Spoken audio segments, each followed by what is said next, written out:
오늘 본문을 가지고 2021년 하나님 말씀을 받겠습니다. 기쁨과 평안이 가득한 삶에 대해서 말씀을 나누겠습니다. 기쁨과 평안이 가득한 삶은 내가 노력한다고 그냥 저절로 얻어지는 게 아닙니다. 하나님께서 주셔야 돼요. 하나님이 은혜를 주셔야 합니다. 우리가 2020년도 다 축복받기를 원했잖아요. 그런데 코로나19라고 하는 이 엄청난 풍파가 몰아치니까 웃을 수도 없고 자유도 사라지고 모든 것이 다 우리에게 잿빛으로 느껴졌던 한 해였잖아요. 자, 올해도 그 여파는 올해도 물론 영향을 줄 겁니다.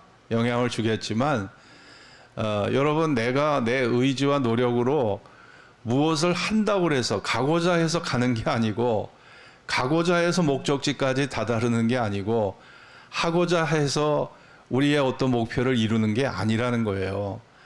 정말 하나님의 허락하심이 없다면 그 어느 것 하나도 도달할 수가 없는 거죠. 그래서 정말 전지전능한 하나님이 우리를 불쌍히 좀 여겨주시고 우리를 좀 긍휼히 여겨주셔서 우리가 겪는 이 아픔과 고통을 주님께서 불쌍히 보시고 정말 이 고통의 자리에서 벗어나게 하시는 회복의 은혜를 주실 때 비로소 우리에게 자유와 기쁨이 다시 돌아오게 될 것을 저는 확신합니다. 그래서 기쁨과 평안이 가득한 삶은 내 노력과 의지만으로 되는 게 아니에요. 여호와께서 세우지 아니하시면 세우는 자의 수고가 헛되고, 여호와께서 성을 지키지 아니하시면 파수꾼의 경성함이 허사라고 했습니다. 하나님이 지켜주셔야 되는 거죠. 여러분, 우리가 하나님 앞에 2021년을 살아갈 때 우리가 하나님을 좀 더 깊이 알아야 되는데, 하나님의 뜻을 좀 더 깊이 생각할 필요가 있습니다. 부부 사이에 서로 사랑해서 만났어도 서로의 존재에 대한 이해가 없으면 어떻게 됩니까? 오해가 생겨요. 그리고 거리감이 느껴집니다. 나중에는 서로 간에 불신하게 되죠. 그래서 부부가 사랑해서 만났다고 해도 상호 서로를 이해하려고 해야 돼요. 남자는 여자를 이해하려고 해야 합니다. 여자들은 남자보다 굉장히 섬세해요. 섬세하고, 여자들이 잔소리하는 이유가 왜 그러냐? 저도 잔소리 듣기를 참 싫어하는데 여자들은 그게 다 보이거든요. 그 세밀한 게 다 보여요. 남자가 못 보는 걸 여자는 본단 말이에요. 눈에 보이니까 잔소리를 하는 거예요. 이거 챙겨라, 저거 챙겨라. 근데 남자들은 안 보이는, 자기는 못 느끼는데 여자들이 그 세밀한 걸 챙겨주는 건데, 이걸 챙겨준다고 고맙게 생각을 해야 되는데 이 소리를 자주 듣다 보면 이게 부담스러운 거예요. 그래서 이게 여자의 잔소리가 정신적 압박감으로 느껴져서 나중에 이게 엄청난 스트레스가 됩니다. 그러니까 우리가 남자가 여자를 알아야 돼요. 하나님이 그 세밀하고 또 깊은 것을 보게 하는 그 은사는 탁월하게 여성에게 주셨다는 거죠. 그리고 또 여자는 남자를 알아야 돼요. 남자는 또 여자 같지 않거든요. 남자들은 또 무슨 자기의 감정의 변화나 이런 것들을 소소하게 말로 다 표현을 안 해요. 말로 표현을 안 합니다. 그러니까 또 그게 상대를 미워서도 아니고 상대가 싫어서도 아니에요. 사랑을 마음속에 간직하고 있지만 그런 걸 여자들 같이 소소하게 표현을 안 하는 거거든요. 그러니까 남자는 여자를 알아야 되고, 또 여자는 남자를 알아야 되고, 남자는 여자를 알아야 되잖아요. 자, 그리고 성격을 이해해야 돼요. 그 사람의 성격이라는 게 있습니다. 이 성격은 안 변해요, 안 변해. 그래가지고 그 사람의 나름대로의 장단점이 있고 특성이 있어요. 이거는요, 결혼 초부터 지금까지 변하지 않는 거예요. 이 변하지 않는 특성들을 우리가 잘 이해해서 그 특성에 맞게 우리가 적응을 해 가야지, 그 변하지 않는 성격 변화라고 해봐야 그거는요, 그건 너무나 무모한 그러한 싸움이 되는 거죠. 그리고 그 사람의 살아온 배경을 이해해야 합니다. 어느 부모 밑에서 배워 살아왔느냐, 어느 부모 밑에서 자라왔느냐가 그 사람의 인격 형성에 큰 영향을 준 거예요. 그것은 변하지가 않습니다. 그래서 그 사람의 말, 행동, 의식이요, 사실은 그 부모 밑에서 모든 것이 형성이 됐기 때문에 어떤 부모 밑에서 자랐는가를 이해해야지 그 남편과 그 아내의 성격을 이해하게 되고 거기에서 상호 이해가 되고 그러면서 조화되는 삶을 살 수 있는 거거든요. 여러분, 왜 우리는 하나님의 뜻을 알아야 될까요? 여러분, 내 입장만 하나님 앞에 얘기하고 하나님 입장을 우리가 전혀 이해하지 않으면 하나님과 나는 그냥 평행선이에요. 하나님 따로 나 따로입니다. 그냥 평행선으로 가는 거예요. 하나님은 당신의 뜻을 말씀으로 다 이렇게 당신의 마음을 다 보여주셨어요. 그래서 우리가 그 마음을, 하나님의 마음을 이해하고 알려고 노력을 해야 됩니다. 그래야 하나님과 나 사이에 오해가 안 생겨요. 거리감이 안 생기고, 내가 오해와 거리감이 생기면 멀어지게 돼 있어요. 하나님을 불신하게 돼 있습니다. 자, 8절 9절 같이 읽읍시다. 여호와의 말씀에, 시작. 여호와의 말씀에 내 생각은 너희 생각과 다르며 내 길은 너희 길과 달라서 하늘이 땅보다 높음같이 내 길은 너희 길보다 높으며 내 생각은 너희 생각보다 높으니라. 자, 하나님의 뜻이, 하나님의 생각이 높다는 거예요. 우리가 상상할 수가 없고요, 우리가 예측할 수가 없다는 겁니다. 제가 늘 얘기하잖아요. 우리가 바둑 9단이라면 하나님은 바둑 900단이시라니까요. 예? 여러분, 바둑 9단이잖아요. 바둑 9단은요, 수를 20수까지 다 내다봐요. 네? 근데 하나님은요, 900단이에요, 900단. 여러분이 정말 프로 9단이라면 하나님은 900단이라니까요. 그러니까는 몇 천 년 후를 내다보시고 섭리하시는 분이에요. 우리가 살아가는 건 기껏 해봐야 눈 뜨고 그날 하루하루 사는 거예요. 멀리 내다봐야 몇 달치 내다보고 1년 내다보죠. 내년에 집값이 오를까요? 안 오를까요? 몰라요, 몰라. 모릅니다. 네? 몰라요, 몰라. 하나님은요, 수천 년을 내다보고 섭리하시는 분입니다. 하나님의 생각이 높다는 것은 무엇을 의미할까요? 자, 인간은 이 땅의 행복에 집착하고요, 이 땅의 만족에 집착을 해요. 그러나 하나님의 섭리는 우리의 영원한 행복, 우리의 영원한 생명에 하나님의 초점이 맞춰져 있다는 겁니다. 그리고 인간은 이 땅에서 잘되고 형통하는 걸 다 원합니다. 여러분, 형통하는 걸 원해요. 저도 제가 뭐 이렇게 딱딱딱 모든 게 다 돼야 되는데 이게 안 되면 되게 마음이 이렇게 기분이 안 좋아져요. 마음이 상합니다. 뭐가 이렇게 착착착 계획한 대로 착착착 되면은 굉장히 기분이 좋아요. 그런데 뭐를 해도 여러분 그렇잖아요. 뭐 김치찌개를 하나 끓여도 내가 원했던 맛이 있잖아요. 근데 막 양념을 막 마늘도 넣고 파도 넣고 두부도 넣고 돼지고기를 그냥 좋은 걸 사다 넣었는데도 아니 맛이 안 나와요. 맛이 안 나와. 그러면 이거를 손님상에 올려야 되는데 아니 내가 평소에 끓일 때 이 맛이 아니었는데 왜 이런 맛이 나올까? 여러분이 원했던 게 안 이루어지죠? 그럼 되게 기분이 안 좋아집니다. 살면서. 그것 때문에 사람들이 스트레스 받는 거예요. 내가 원하는 대로 내 인생이 원하는 대로 가질 않아. 삐딱하게 자꾸 가져요. 내가 원했던 길로 안 가고 이상하게 자꾸 곁길로 빠지게 돼요. 여러분, 이렇습니다. 그러니까 사람들은 자꾸 형통한 걸 원하는 거예요. 그런데 하나님은 우리에게 형통의 길을 가라고 하진 않으시고, 야, 너희는 더 훈련을 받아야 돼. 너희는 더 훈련 받아야 되고, 너희는 더 배워야 한다 하시면서 너희들은 나를 닮아가라고 하십니다. 하나님의 성품을 닮아가라고 하십니다. 그리고 말씀과 성령 안에서 나를 훈련해 가십니다. 우리는 형통을 원하지만 하나님은 우리에게 더 훈련을 받으라고 하시는 거예요. 자, 여기에 차이가 있는 거죠. 또 하나, 우리는 육체적 생명, 이 육체를 갖고 있기 때문에 이 육체적 만족을 굉장히 추구하는 게 있어요. 그래서 보는 거를 좋아하고, 듣는 거를 좋아하고, 먹는 거를 좋아하고, 여행 다니는 걸 좋아하고, 육체적으로 잠자고 자유롭게 살아가는 걸 좋아하잖아요.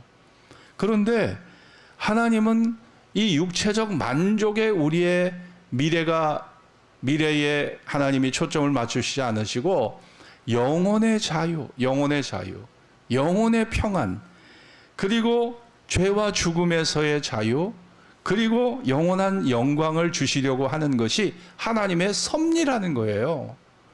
그러니까 하나님의 뜻과 우리가 추구하는 가치 사이에는요, 많은 괴리가 있어요.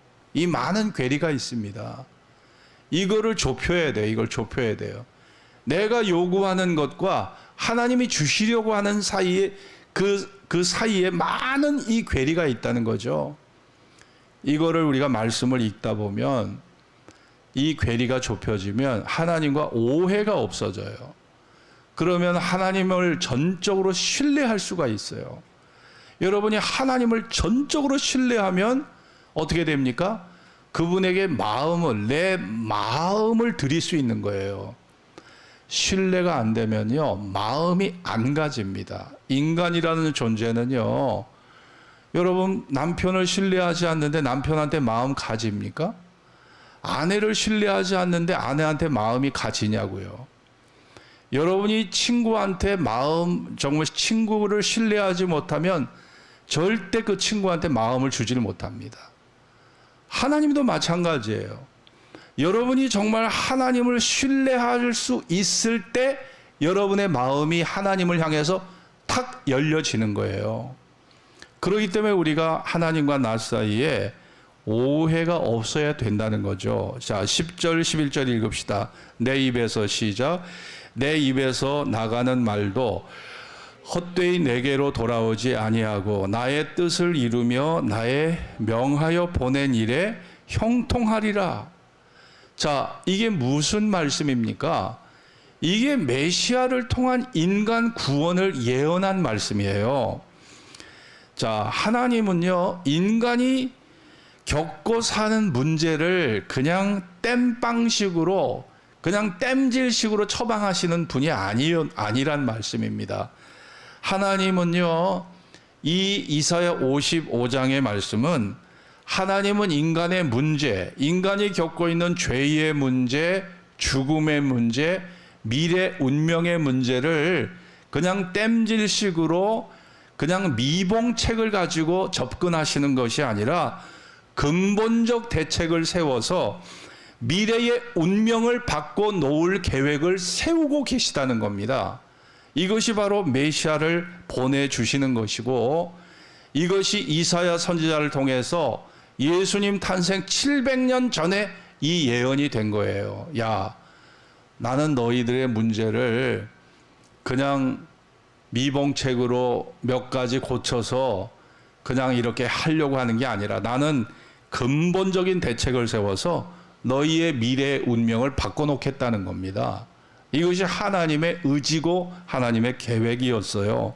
그러니까 구약 성경을 보세요. 일관되게 메시아의 예언들로 다 채워져 있는 거 아니에요. 구약 성경이 가죽옷 사건, 유월절 어린 양 사건, 구리뱀 사건, 도피성 사건, 만나 사건, 제사제도, 선지자의 예언들 다 보세요. 메시아, 내가 보낼 메시아, 내 아들. 여러분, 이게 뭐예요?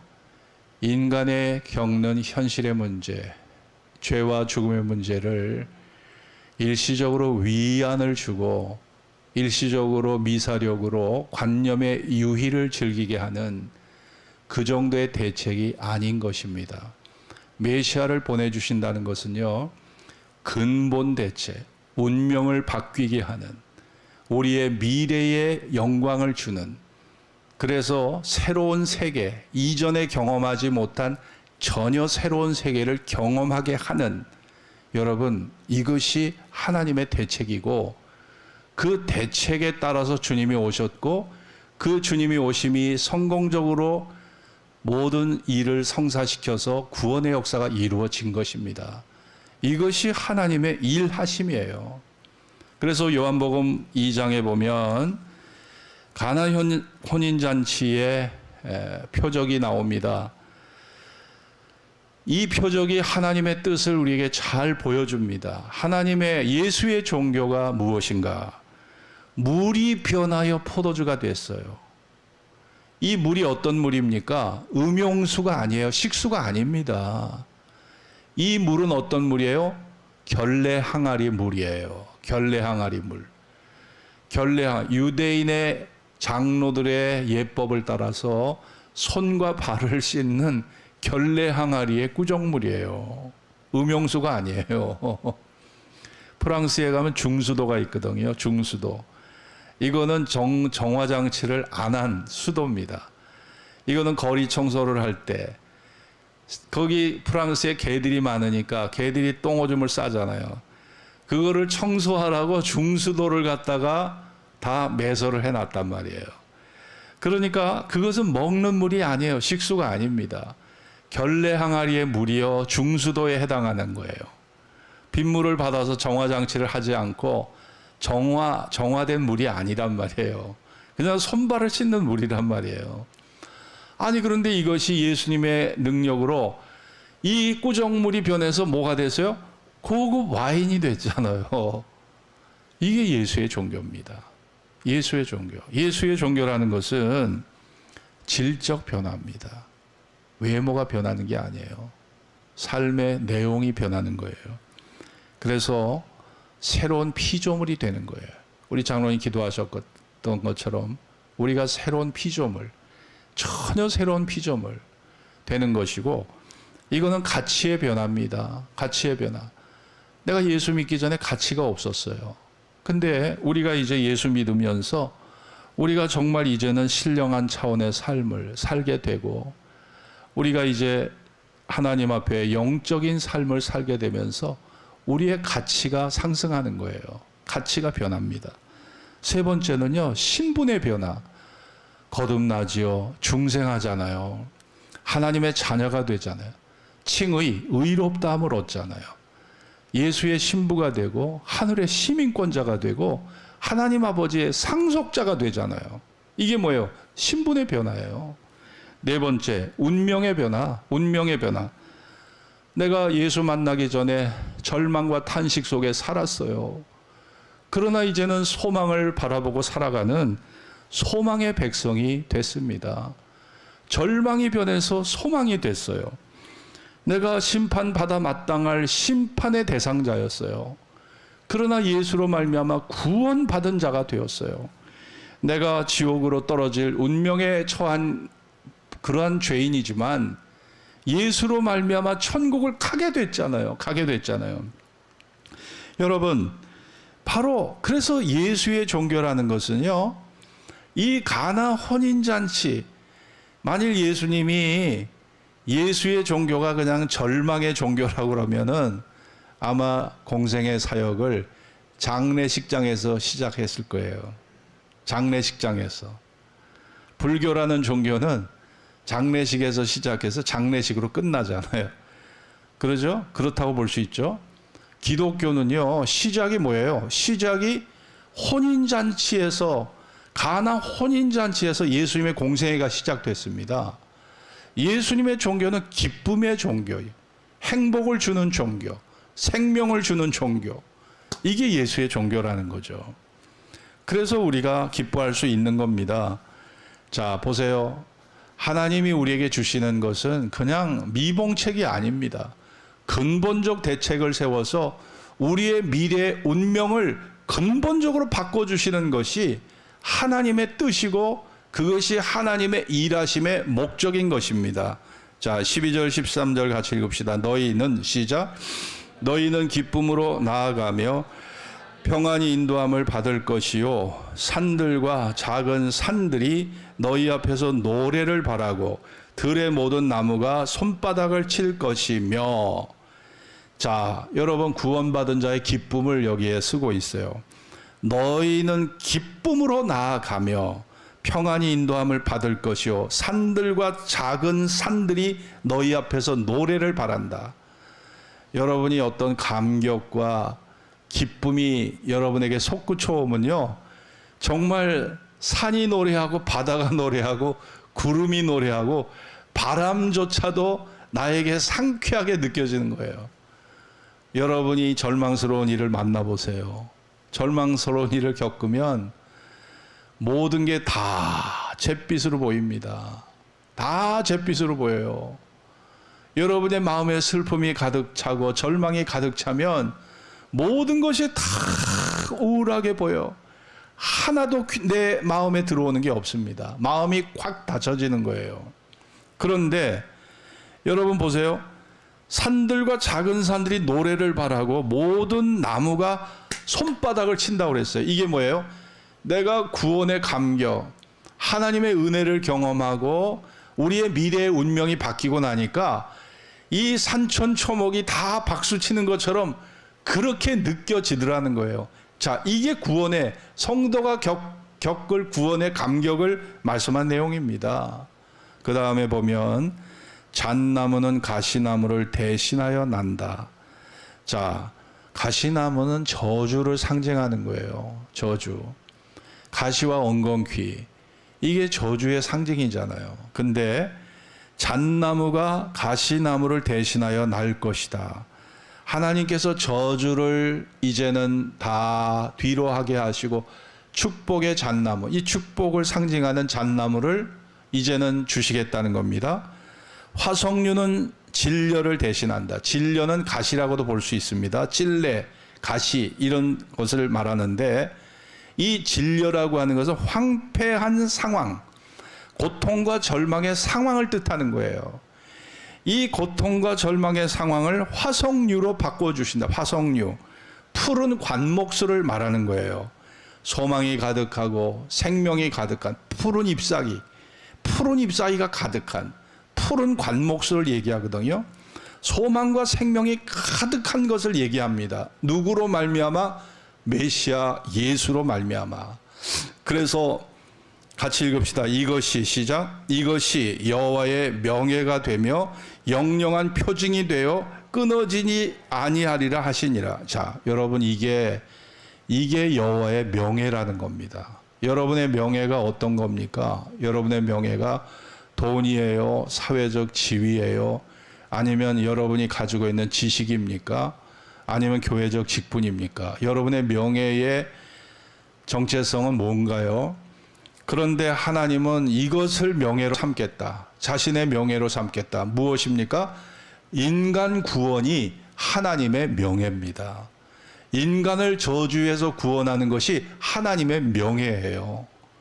그래서 인간에게 저주 대신 축복을 주시고 심판 대신 구원을 주시고 영원한 형벌 대신 영원한 부활의 생명을 주시는 것이 하나님의 명예라는 겁니다. 하나님은 이 자신의 명예를 얻기 위해서 일하신 거예요. 지금까지 일해 오시는 겁니다.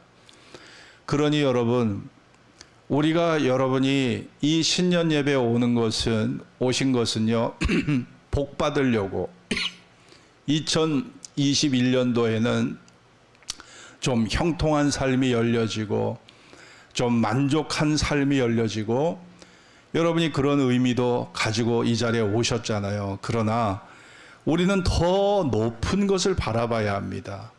그리고 좀 더 영원한 것을 바라봐야 돼요. 이 땅에 국한된 것, 세상 사람들은 작년에 주식이 엄청 올랐습니다. 네, 엄청 올라서 지금 우리나라가 뭐 주식 투자 안 하는 사람이 없어요. 20, 30대 젊은 층들이 지금 엄청나게 주식 투자를 다 하고 있습니다. 웬만한 사람은 주식 투자 다 해요. 저도 이게 접근을 해보니까 주식 투자가 이 손 안에서 다 이루어지더라고요. 매수, 매도 다 이루어져요. 여기 손 안에서. 주식 뭐 어디 매장에 찾아갈 것도 없어요. 이 스마트폰으로 다 주식 투자 다 합니다. 사람들의 꿈이 뭐예요? 돈 많이 버는 거예요. 돈 많이 버는 거. 돈 많이 벌어서 힘들지 않게 살아가는 겁니다. 여유 있게 살아가는 거예요. 다 그걸 꿈꾸고 있어요. 다 꿈꾸고 있습니다. 좋은 자가용, 좋은 집, 예? 때마다 휴가 다니고, 사랑하는 사람하고 어디 놀러 다니고, 맛집 찾아다니고. 사람들이 원하는 꿈이 다 그거예요. 이 땅에서 편안하게 근심 걱정 없이 쓰고 싶은 돈 마음대로 쓰고 사는 거, 그걸 다 꿈꾸고 살아요. 그러나 하나님이 바라보시는 것은 그 정도가 아니시라니까.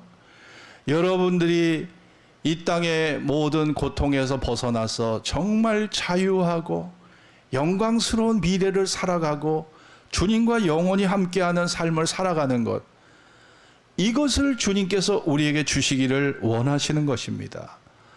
아무리 돈 많은 사람 재벌이라도 살다 보면 온갖 생존 경쟁, 불명예, 사회적인 어떤 조롱, 사회적인 그런 비난의 대상이 될 수도 있고요.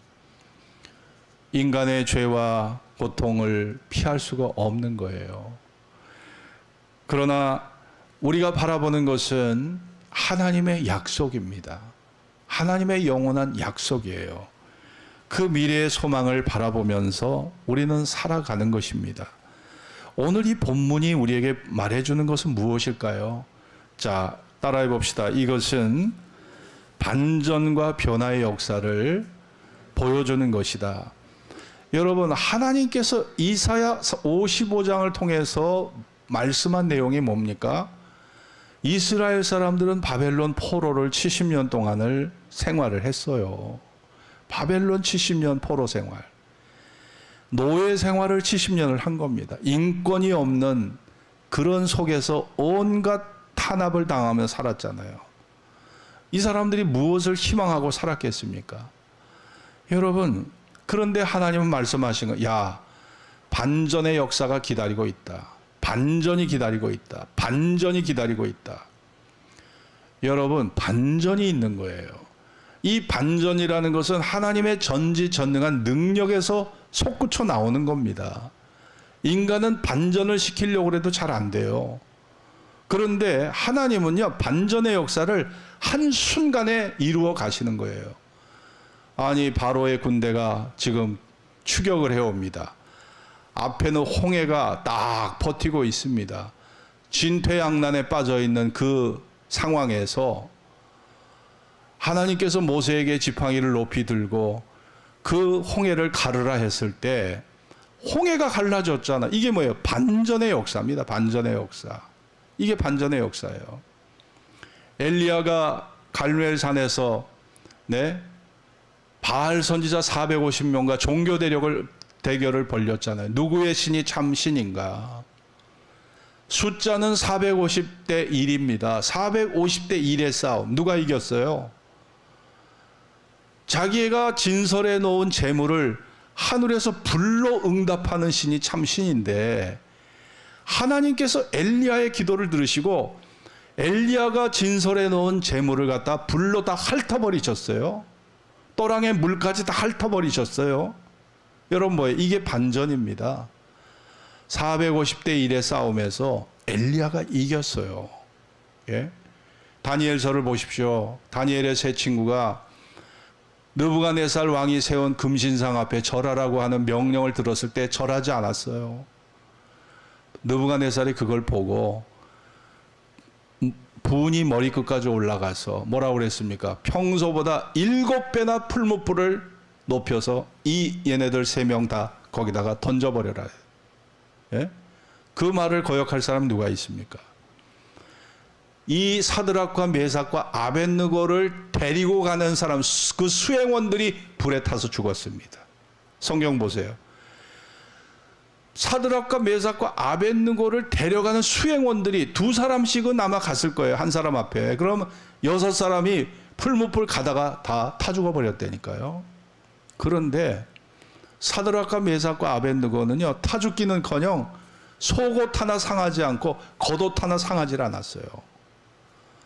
천사 같은 이가, 인자 같은 이가 그들과 함께 거기에서 그들을 지켜주고 계신 것을 느부갓네살도 봤습니다. 이게 뭐예요? 반전이에요, 반전. 성경에 기록된 반전 중에 최고의 반전이 뭡니까? 저주의 십자가에 달리신 예수님이 3일 만에 부활하신 것, 이것이 최고의 반전의 역사예요. 예수의 종교는 끝나버리고, 예수의 공생의 삶은 실패로 끝나고, 예수님의 존재는 이제 역사 속의 한 이야기거리로 다 지워버릴 그 순간에 부활하신 거잖아요. 이게 최고의 반전입니다. 그런데 그 반전은 그걸로 끝나는 게 아닙니다. 우리 성도들이 죽음의 행렬 속에, 우리도 언젠가는 그 죽음의 행렬 속에 우리도 거기에 들어가서 죽음의 행진을 우리도 걸어가야 되는 사람들이잖아요. 그러나 우리는 죽음이 끝나는 것이 아니라 죽음 이후에 천국이라는 반전이 기다리고 있다는 걸 아셔야 돼요. 그 반전의 역사를 믿고 사는 자들이 바로 예수 믿는 사람들입니다. 지난 월요일 날 우리 송봉염 권사님 94세를 일기로 하나님의 부름을 받으셨어요. 거기 따님 세 분이 또 사위들도 예배 참석하셨더라고요. 제가 입관 예배, 발인 예배 거기 가서 마지막 고별 예배 드렸습니다. 화장장에 가서 고별 예배 드렸는데 죽음 앞에서는요, 그 죽음 화장장으로 들어가는 그 화로로 들어가는 관을 보고 거기에서 낙심하지 않을 사람이 없는 거예요. 이 눈으로 보는 현상 자체는 모든 게 다 절망이에요. 94년 동안 살아오셨던 어머니의 흔적이 한 줌의 재로 딱 내 눈앞에 나타날 때 여러분 그 재를 보고 소망할 사람 누가 있습니까? 그 재를 바라보면서 아, 우리 어머니 부활하실 거야. 어머니 부활하실 거야. 여러분 믿는다는 거 그렇게 쉬운 거 아닙니다. 그러나 우리들은요, 이 반전의 역사를 믿는 거예요. 네? 하나님의 약속은 신실하고 그 능력이 참되시기 때문에 내 존재가 재로 변한다 할지라도 부활의 몸으로 다시 살아날 것을 믿는 것이 우리의 믿음인 줄로 믿습니다. 그게 여러분과 저의 믿음이 돼야 돼요. 그런데 2020년 코로나19로 인해서 사람들의 믿음이 있다고 하는 사람들조차 이 전염병 확산으로, 팬데믹으로 인해서 믿음이 다 그냥 가라앉아 있어요. 왜 그럴까요? 왜 그럴까요? 아니, 교회만큼은 지켜져야 되는데, 교회조차도 방역에 뚫려버리니까, 야, 이거 하나님 계신 거야? 안 계신 거야?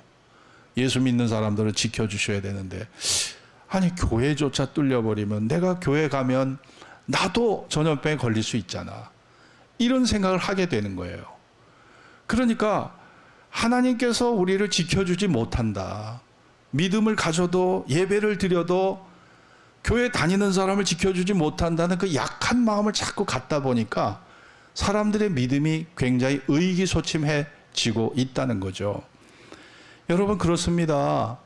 성경은 다 반전의 역사의 기록인데 우리는 너무 상황의 논리에 빠져버렸어요. 상황의 논리에 빠져버리고 우리가 지금까지 믿음으로 문제를 받고 살았잖아요. 기도 응답을 받고 살아왔잖아요. 저 같은 사람은 병 고침을 받고 목사가 된 사람이잖아요. 내가 하나님 앞에 받은 은혜가 켜켜이 정말 켜켜이 쌓여 있는데 아니 그거를 어떻게 부정해요? 네? 이 코로나19 때문에 지나온 하나님의 받은 은혜는 다 소멸된 겁니까? 지금 우리 교회가 방역에 뚫린 거니까 하나님은 살아계시지 않는 겁니까? 그건 아니죠. 하나님께서 부분적으로 이렇게 일하실 수도 있고 저렇게 일하실 수도 있는 건데 여러분과 저는요, 하나님 앞에서 믿음의 가능성에 대해서 항상 마음을 열어두고 살으셔야 돼요. 여러분, 반전의 역사를 믿으시나요? 할 수 있거든. 이 무슨 말이냐? 믿는 자에게는 능치 못할 일이 없다고 그랬습니다. 여러분이 그 말씀을 믿으시고 살으셔야 돼요. 그런 확고한 믿음이 없으면 여러분 어떻게 예수 믿고 부활의 영광을 바라보고 어떻게 죽어요? 어떻게 부활의 영광을 어떻게 믿고 사냐고요. 아니 코로나 앞에서 벌벌 떠는 사람들이 어떻게 내 존재를 하나님 앞에 맡길 수 있겠냐고요. 어떻게 보면 이 코로나19는 우리의 믿음을 시험하는 시험대예요. 여러분이 이 작은 거 하나를 이기지 못하고 작은 거 하나를 극복하지 못하면 더 큰 시험이 다가올 때 그걸 어떻게 이긴다는 보장 어떻게 합니까? 못해요, 못해. 여러분이 이것을 이겨가셔야 돼요. 이겨가시고 반전의 역사가 우리를 기다리고 있다는 거예요. 제가 이런 설교를 하면 어떤 사람, 야, 저 사람 저 목사 상식이 빵점이네. 어? 사회성이 빵점이네. 여러분, 우리가 최종적으로 판단할 최종적인 권위는 세상의 상식이 아니잖아요. 말씀이고 진리잖아요. 그 진리와 말씀에 초점을 맞추지 않고 세상의 상황의 논리에 빠지는 게 더 위험스러운 거지. 여러분 그렇지 않습니까? 죽음이라는 상황이 여러분을 다 끌고 갈 때 그럼 어떡할 거예요? 그냥 상황의 노예가 돼서 아이 하나님 어쩔 수 없어요. 나 죽어버립니다. 나 어쩔 수 없네요. 여러분 그 죽음이라는 상황 속에서도 부활할 거라는 믿음을 가지고 우리가 찬송 부르면서 가야 되는 것이 우리 믿음인데 이 작은 문제들을 우리가 극복하지 못하고 어떻게 큰 믿음을 우리가 가질 수 있습니까? 여러분 성경의 기록들은요 하나님의 전지전능한 능력으로 절망의 위기가 반전으로 변화됐다는 수없는 기록들입니다. 이 기록들이 성경의 기록들이에요. 우리는 이것을 믿으면서 우리가 2021년도에는요 여러분과 저의 믿음이 좀 더 확고해지고 좀 더 우리가 이 장애를 극복해가는 믿음을 좀 더 우리가 강하게 우리의 마음속에 심어갔으면 좋겠습니다. 그럴 때 진짜 영혼의 평안과 기쁨이 오는 거지 내가 상황에 질질질질 끌려다니면서 어떻게 영혼의 평안과 기쁨이 오겠어요? 하나님이 나를 지켜주시고 함께 하시면 능치 못할 일이 없다라고 하는 그 믿음을 가질 때 평안과 자유가 있는 거지 그렇지 않고 어떻게 평안할 수 있겠습니까? 여러분 우리 강영우 박사님 아시잖아요. 그분은 62세로 지난 2012년 이제 하나님 앞에 췌장암으로 그 소천하신 분이죠. 이분은 1944년생입니다. 경기도 양평군 서정면 문오리에서 태어나신 분인데 13살 때 아버지가 돌아가셨어요. 그리고 그 무렵에 중학교 때 축구공에 이 눈을 맞아서 망막박리라고 하는 병에 걸려가지고 맹인이 됐어요. 시각장애인이 됩니다. 2년 치료를 했지만 다 소용이 없었고 실명 선고를 결국 받았어요. 실명 선고를 받은 후에 다음 날 어머니께서 면회를 왔는데 앞을 못 본다는 그 사실에 아들이 앞을 못 본다는 사실에 이 엄마가 충격을 받아서 뇌졸중으로 8시간 만에 엄마가 죽습니다. 아버지 얼마 전에 돌아가시는데 엄마까지 죽었어요. 3명의 동생들을 먹여 살리기 위해서 그 당시 17살의 누나가 학업을 포기하고 평화시장의 봉제 공장에 들어가요. 직공으로 일하면서 얼마나 열심히 밤낮으로 일했든지 과로사로요. 이 큰 누나가 2년 후에 죽어버려요. 5년 만에 이 3대째 예수 믿는 집안인데 5년 만에 아버지 죽었죠. 엄마 죽었죠. 큰 누나까지 죽어버린 거예요. 여러분 3대째 예수 믿는 집안입니다. 이 집안이. 그런데 도대체 하나님 계신 거예요, 여러분? 하나님 계신 거냐고요. 이렇게 이렇게까지 불행이 다가올 수 있냐고요. 네? 고난의 연속이었어요. 고난의 연속. 할 수 없이 이 강영우는 그 당시 이제 13살 나이에 15살이 됐어요. 15살 나이에 9살 난 여동생은 보육원으로 보냈어요. 그리고 또 남동생 하나는 철물점으로 보냈어요. 그리고 자기는 맹인 재활원으로 들어갑니다. 왜냐? 아니, 앞이 안 보이니까 뭐 이렇게 안마 사례도 해야 되잖아요. 안마 배우러 맹인 재활원에 들어간 거예요. 그러다가 1961년 17살 나이에 중학교에 5년이나 늦게 중학교를 들어간 거예요. 그래서 서울 맹하학교 중등부 1학년에 들어갑니다. 중등부 1학년에 들어갔는데, 자, 하나님이 어떻게 섭리하시는가 보세요. 3대째 예수 믿는 집안인데 하나님이 어떻게 섭리하시나 보시라고요. 중등부 1학년에 들어갔는데 그해 5월에 소공동의 걸스카우트 본부에서 봉사를 하던 숙명여대 1학년 학생, 여학생을 만납니다. 그곳에서 만난 그 소녀가 강영우 박사의 평생의 반려자가 되는 바로 그의 부인이 되었던 석은옥 여사였습니다.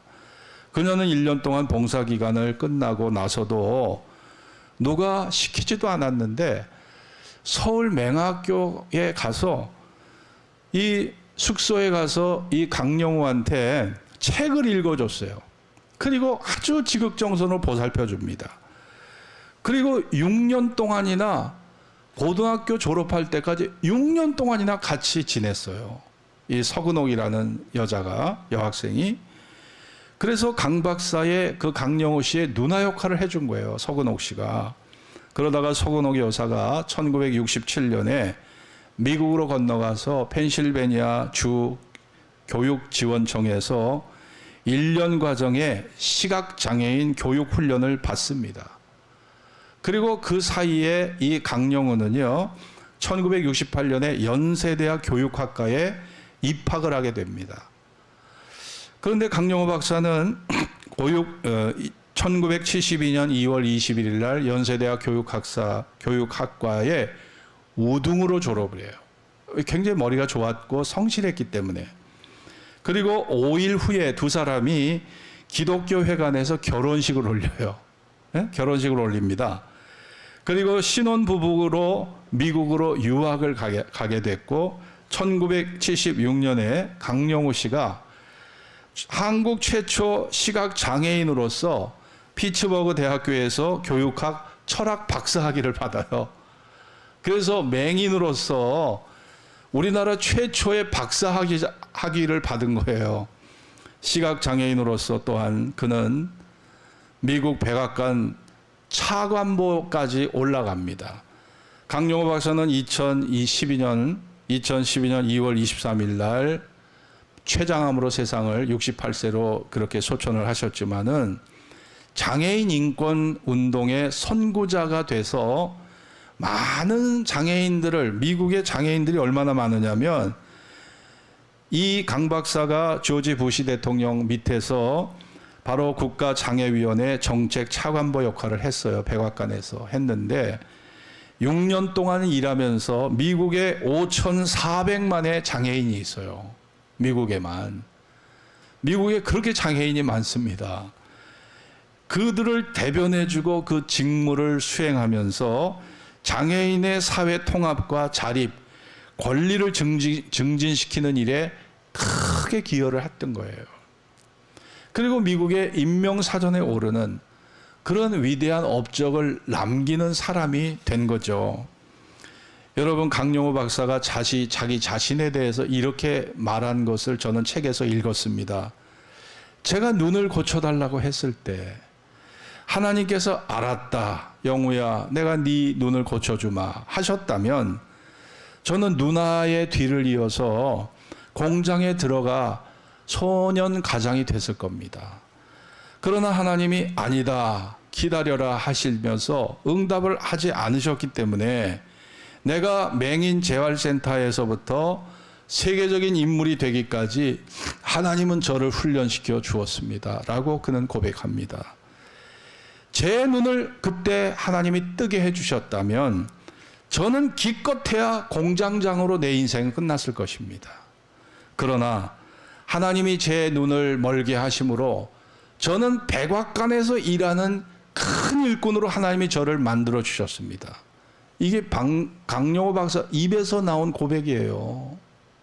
여러분, 하나님의 섭리 우리가 예단할 수 있나요? 예단할 수 없습니다. 하나님이 합력해서 선을 이루어 가시는 거 우리가 상상할 수조차 없는 거예요. 코로나19가 우리에게 부정적인 것도 많이 심었지만 하나님이 코로나19를 허락하신 것은요, 분명히 코로나19를 통해서 하실 일이 있기 때문에 그 방향을 허락하신 거거든요. 지켜보자고요. 하나님이 어떤 일을 만들어 가시는지 지켜봐야 되는 겁니다. 강영호 박사 경우처럼 여러분 그렇습니다. 그분이 실명한 이후에 얼마나 많은 마음의 좌절과 마음의 분노와 절망을 겪었겠습니까? 그러나 하나님은 그를 일으켜 세워주셨어요. 고난 앞에 좌절하지 않고 믿음으로 살아갈 때 강영호 박사가 잘 쓰는 그런 표어가 있었습니다. 같이 한번 따라해 봅시다. 주 안에는 불가능이 없습니다. 주 안에는 불가능이 없습니다. 이게 강영호 박사가 쓰던 말이에요. 네? 주 안에는 불가능이 없다. 물론 하나님이 눈을 뜨게 하지는 않으셨지만 그거보다 더 큰 선물을 그에게 주셨다는 사실이죠. 그러니까 사람의 일은 알 수가 없어요. 사람의 일은 알 수가 없고, 여러분 성경에 뭐라고 되어 있습니까? 내가 돌이켜 헤아려서 보니 빠른 경주자라고 선착하는 것이 아니며 유력자라고 전쟁에 승리하는 것이 아니며 지혜자라고 식물을 얻는 것이 아니며 명철자라고 재물을 얻는 것이 아니며 기능자라고 은총을 입는 것이 아니니 이는 시기와 우연이 이 모든 자에게 임함이라 그랬어요. 시기가 뭔지 아세요? 시기. 히브리 말로 에트입니다. 히브리 말로 에트. 이 에트가 뭐냐? 하나님의 섭리에 의해서 정해진 때를 말합니다. 네, 에트, 시기. 하나님의 섭리에 의해서 정해진 때가 있어요. 죽음, 이게 시기입니다. 죽음. 죽음이 딱 정해진 때, 시기가 있는 거예요. 태어남과 죽음, 성공과 실패, 이거를 하나님이 다 주관하시는 거예요. 네? 파종과 추수, 이게 다 하나님이 정하신 때가 있다는 거예요. 우연, 히브리 말로 폐가라고 하는 것은 도저히 예측할 수 없는 일이 임하는 것을 말합니다. 이 우연이라는 것은 도저히 예측할 수 없는 일이 임하는 거예요. 코로나19 예측 못했어요. 그런데 이게 수백만 명의 목숨을 앗아가고 있잖아요. 시기와 우연을 누가 주장할까요? 이 시기와 우연은 주권적 하나님의 섭리에 의해서 시기와 우연이 주장되어지는 겁니다.